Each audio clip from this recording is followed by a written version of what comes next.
What's up, guys? Today we have a brand new Zed deck profile, and today we're talking about the Master of Shadows.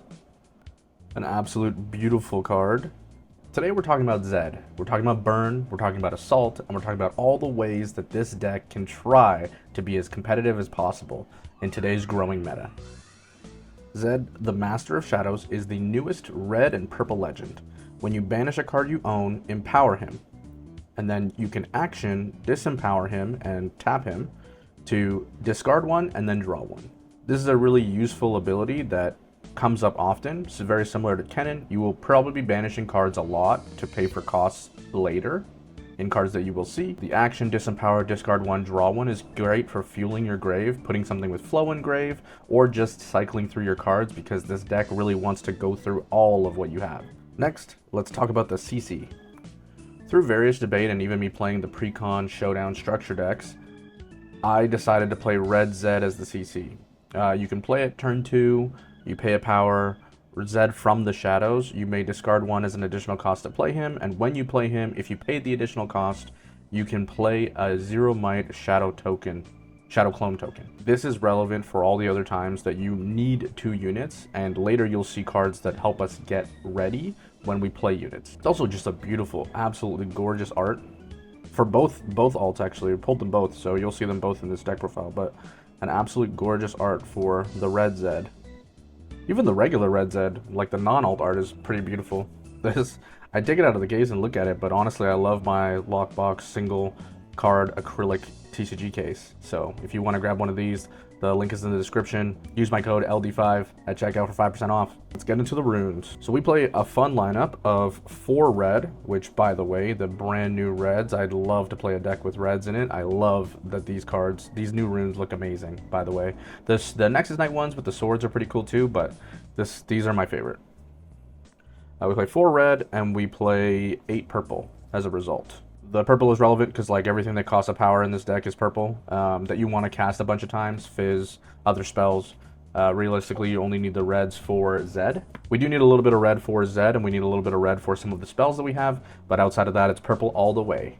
Next for the battlefield. So my blind battlefield is actually Zon Warrens.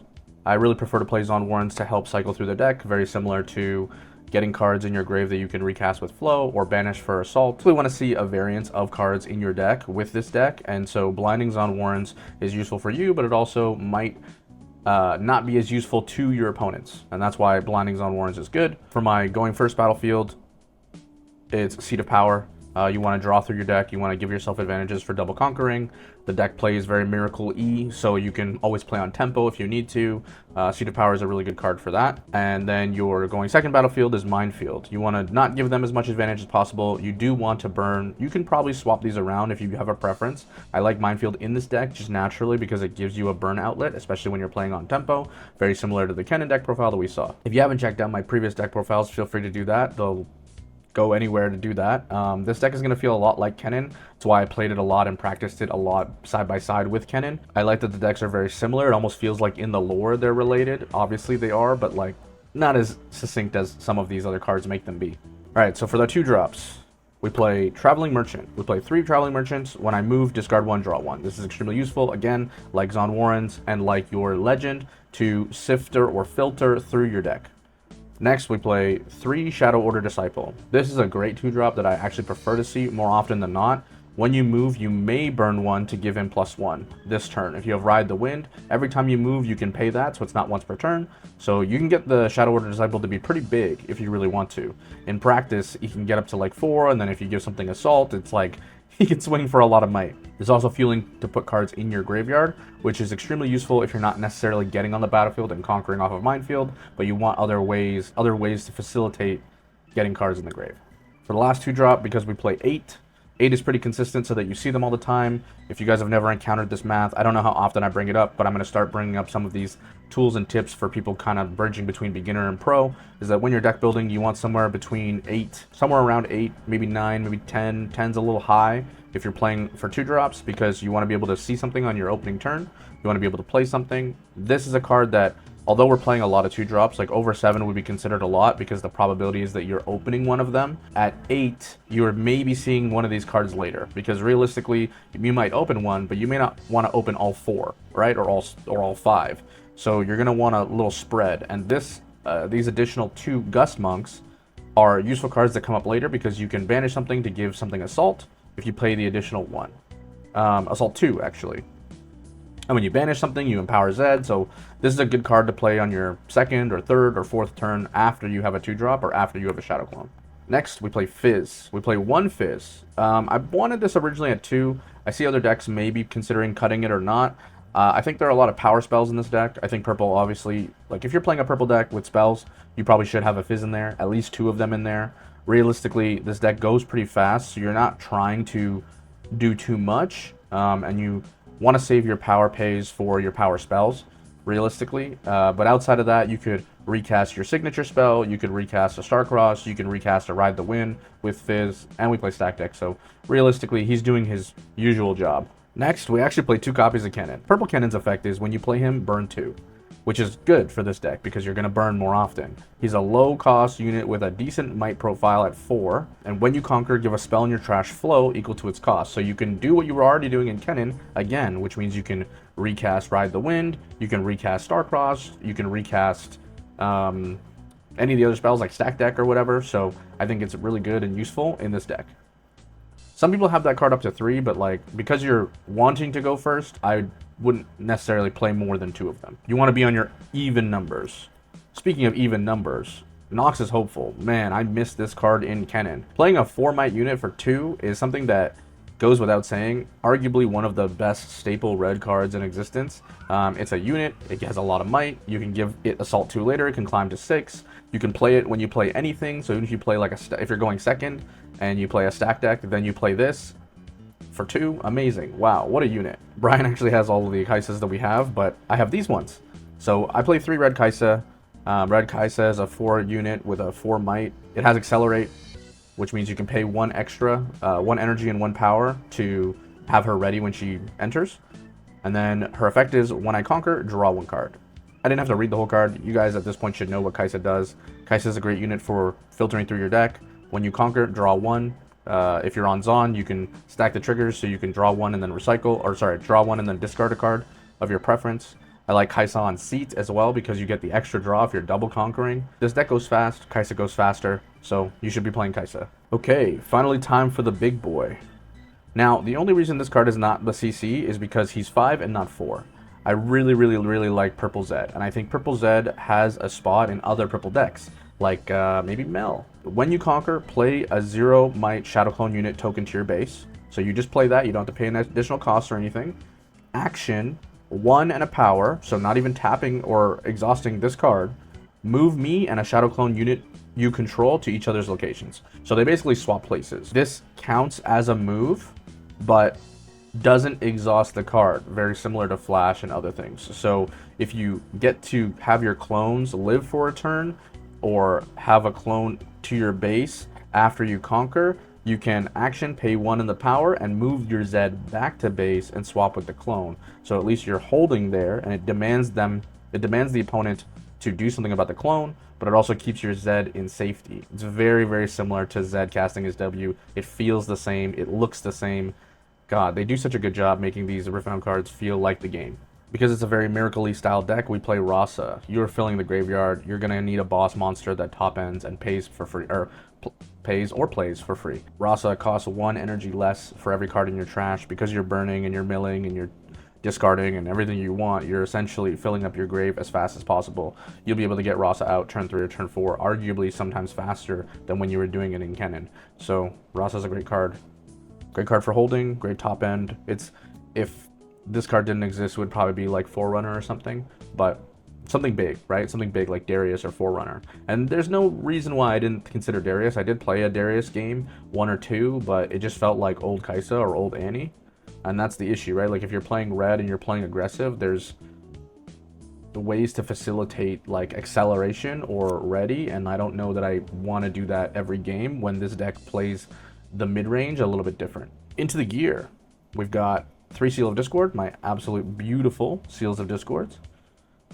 We picked these up during Draven Detonate, and I thought I was cursed. I thought I was rarity cursed because I couldn't stop winning after getting my skirmish win. Sorry, I couldn't stop losing after getting my skirmish win. So there was that. But I love them to death. To this day, I'll play them in every purple deck that I can. We play 2 Last Rites. Because you're filling the grave and filling up or throwing away every card you can, sometimes you don't control what you're putting in the grave. I considered playing Baron and the Harrowing and doing the Kennen thing in this deck, but I didn't think you needed it. Like I said, I think Zed mid-range is really good as is. I think it goes fast, and you don't want to play to a slower game state. So if you can play this card early and put it on either a 2-drop or a clone or anything, and just constantly recycle when you conquer, paying to bring something back out of the grave that you wanted, or late game getting Rosas back for the seals, it's super useful. Last Rites is a must-have in the deck. Into the spells. We play 3-stack deck. I mean, at this point, what more can you say? Arguably one of the best purple cards in the entire game. They haven't printed a card better than this, and when they did, they banned it. Shout out Call Shot. Stack deck lets you look at the top 3 cards of your main deck, put 1 in your hand, and recycle the rest. You're looking, you're sifting, you're trying to get cards that you need. Realistically, if they could play the Kennen Sig spell in this deck, you probably would, because at least you're burning the cards or trashing the cards after, but stack deck is just as useful. 3 Ride the Wind. Because it's a mid-range deck, you want to be conquering points on tempo. Very similar to my Kennen deck profile. Because there wasn't a lot of room for 3, and I did want to play 3, I was originally playing 3 in the Dizzy list. This list is a little different. You want to be able to conquer or get the double conquer every turn, even if you have 1 unit. So if you can play a 2-drop and you open Ride the Wind, likely you're going to swing into your first battlefield. You're going to get the effects of that battlefield. You're going to get a point. Then you're going to cast Ride the Wind to move over to the second battlefield. And you'll be ready when you land there. You're going to do the conquering effects. You'll get a point. You get 2 points. You move back to safety. Because this deck does not want to be holding. You want to be assault swinging. You want to be swinging into them or attacking. Even if you put yourself in base, it forces them to charm you. Or it forces them to play orange cards to challenge you. Or get rid of your cards in base. And that, not a lot of decks have that ability. So you want to put them in a place where they're forced to do those things. 3 Deathmark. Deathmark is a beautiful signature spell. It costs 2 energy and 1 power. You burn 3 when you play it. Play a Shadow Clone unit token. It has the same thing, like when the Shadow Clone unit tokens attack, you can banish a card from your grave to give it Assault 4. So they're 0 might. I guess I didn't bring it up. The Shadow Clone tokens are 0 might because when they attack, they have a when I attack trigger that allows you to banish a card from your trash specifically to give it Assault 4. So it climbs to a 4 might unit outside of any other effects that you have going on. This Deathmark card, similar to Zed's ult, makes a Shadow Clone, but also allows you to replay it with Flow from your grave. And the Flow thing is a new keyword. These are cards that now have flashback if you play Magic, but essentially Flow is a cost on the card that's different. This cost, if you can see it, is Flow 1 energy and 2 power. So you recycle 2 and you pay 1 energy to recast, which is kind of like the opposite of what its original spell cost is. So even if you mill this or you trash it from a discard or from a burn earlier, you can still play this card in your grave. When you play it via its flow cost, you have to banish the card instead. Now to the power spells. 1 Star Crossed. Why do we play 1 Star Crossed? Because you want to bounce your fizz, you want to bounce problematic cards. Let's say you can't just figure out the might and swing in and you want the conquer effects. Just clear the battlefield and get them out of the way. It's that simple. Next, Switcheroo. In case you do have to hold, in case you do swing into something that's super huge and you don't want to banish to pay the assault, you can just throw a 0 might clone at something, switcheroo it. It usually can't be countered by Defy because of the cost of the spell, and you have lots of purple to pay for it, so you just switcheroo the might and you clear the battlefield. What more could you ask for? Like this card in this set, like going forward, I didn't like it in previous sets. I took it out of all my decks, even when people said to play 2 of it. I just didn't see the value in it, but I do see the value of this card now. Last but not least, Perfect Execution. What a banger spell. In tons of testing between Akali and Zed, and just having like a red Ride the Wind is kind of nuts. Ready a unit and give it Assault 3. So it gives it the power and it makes it ready so that like now your Shadow Clone can be Assault 7. And it's ready up on cast. So let's say you conquer a purple Zed, you make a Shadow Clone in base, it's not ready, you cast Perfect Execution, which by the way has a flow cost as well. The flow cost is its same regular cost, but instead of a random power, it has to be a Fury. So that's why we have the extra reds. Ready the Shadow Clone unit and then make it swing over there for 7. Like that's insane. This card is nuts, regular cast and cast from grave. You can do this twice. It almost feels like a finisher. honestly. So I've really enjoyed this card in testing. It's a great card. I would even consider bumping it up to 2, but so far you just haven't needed it. And that's it for the main deck. Let's get into the side. Side deck is a lot of like what I considered tough matchups and issues that we had in the format so far. So when you need to remove more units, we definitely play another Starcross. For the bigger units that are holding a lot, you want to play another Switcheroo. Again, you kind of like, if you have power spells, you can make room by removing other power spells or removing third and seconds of units, and then you can replace these with these cards. Vi I haven't seen in a red deck in a hot minute, but Vi, especially because you fill up your grave, one is a recycle facilitator, so if you're ever worried about burning out is when you give the opponent a point because you can't draw cards from your deck anymore. So if you actually burn out your entire deck, you can use Vi to help put cards back from your trash to your main deck so that you don't burn out. And you can also use this as a stacking facilitator. So if you remember, Detonate Draven and a lot of the Miracle Dravens from before would use this to just get over big things. Like we said, if you find that they're huge monsters that you need to just climb over, you can just put everything back from your deck, give Vi like plus 20, and then just go swinging, you know? Kind of nuts. Especially with Ride the Wind. That's a double conquer. Guaranteed. Hard bargain. The deck needs a counterspell just in case you are playing into green or other decks that like to stop you. Also, if you find that you're losing to their power spells. Hard bargain's a great card. You can sub that in for literally anything, even a falling star, or sorry, even a Starcross. Rebuke is just more removal. Again, you just want to get rid of units that are in the way. If you can't get rid of them by swinging over them, just put them back in their hand. 2 falling star. This is sided in very often purely because you encounter a lot of decks that are of the might total that sometimes go a little bit more wide than you.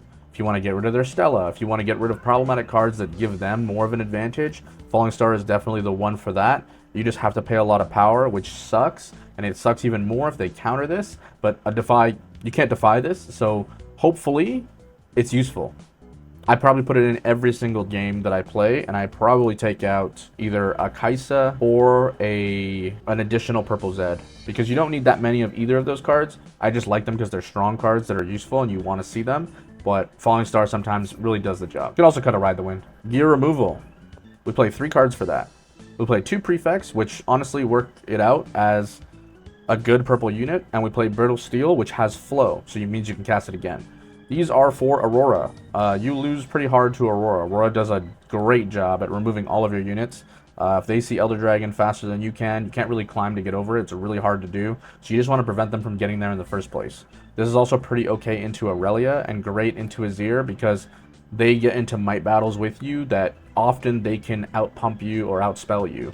Your deck is very, very mid-range, very fast, very simple. Honestly, it's a great beginner deck for a lot of people because it's so simple. But these cards will help you kind of thrive at least a little bit longer. And that's pretty much it. Shout out to everyone for watching this video. Thank you guys for watching. If you like Zed, if you have suggestions, I'm sure it's still being cooked. Shout out to Damon. Shout out to everybody that I know that is probably still working on Zed and trying to make a good version that they really like, or something that uses riches, or something that uses maybe more of a red engine and less of a purple engine. So far, this has felt really good in testing. This has felt the same to me as what would be a miracle version, per se. But in practice, it does a lot of the tempo swinging that you naturally would, and I just liked playing with the Shadow Clones. Honestly, if you can get a vault, you get full art Shadow Clone tokens in those vaults, and they're foil. You can also pick up all kinds of Shadow Clone tokens from any one of our amazing artists in the community that are making tons of cute and fun stuff, as well as really cool artsy tokens. Like, I could not imagine making some of the tokens that exist, and I will happily collect everyone's Shadow Clone tokens going forward. Thanks for watching. We'll see you in the next one.